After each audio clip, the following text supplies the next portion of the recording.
രാവിലെ 8:30 മണിക്ക് തുറപ്പാനിക്ക് പോകേണ്ട ഞങ്ങൾ അങ്ങോട്ട് പുറപ്പെട്ടു ഉച്ചയ്ക്ക് 12:30 മണിക്കാണ്.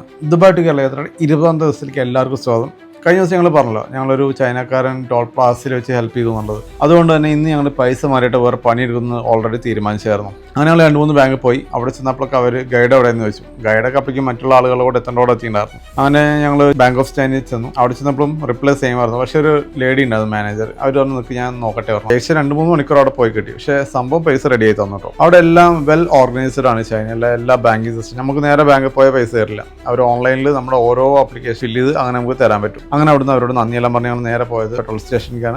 അവിടെയും ഗൈഡിൻ്റെ ആവശ്യമുണ്ടായിരുന്നു. ഞങ്ങൾ ഗൈഡിനെ ഫോൺ വിളിച്ചു കൊടുത്തു. അങ്ങനെ അവിടുന്ന് പെട്രോൾ ഫില്ല് ചെയ്ത് തന്നു. അവിടുന്ന് ഇനി ഞങ്ങൾ നേരെ പോകുന്നത് ഹോങ്ഷാൻ പാർക്കിലേക്കാണ്. കുറച്ച് ദൂരം ഉണ്ടായിരുന്നു.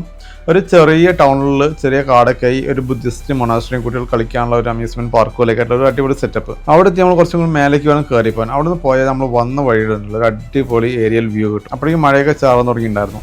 താഴെ പോയി ഞങ്ങൾ ഫുഡൊക്കെ കഴിച്ച് പോകുന്ന വഴിക്ക് നമുക്ക് ഒരുപാട് വിൻമിൽസ് കാണാൻ പറ്റും കേട്ടോ. കണ്ണെത്താ ദൂരത്തോളം പരന്നെടുക്കുകയാണത്. റിന്യൂവബിൾ എനർജി എഫിഷ്യൻ്റായി എങ്ങനെ ജനറേറ്റ് ചെയ്യാന്നുള്ളത് നമ്മൾ ചൈനക്കാരെ കണ്ടന്റ് പഠിക്കും. വെറുതെ കിടക്കുന്ന സ്ഥലങ്ങളിൽ ഒന്നിലെ വിൻമില്ല് അല്ലെങ്കിൽ സോളാർ പാനൽ, ഇതാണ് അവിടുത്തെ ഒരു പരിപാടി. അങ്ങനെ രാത്രിയോടുകൂടി ഞങ്ങൾ തുർപ്പാനിലെത്തി. ഒരുപാട് ഹിസ്റ്റോറിക്കൽ പ്രത്യേകതകളുള്ള സ്ഥലമാണ് തുർപ്പാൻ. വരുന്ന വീഡിയോയിൽ ഇതിന്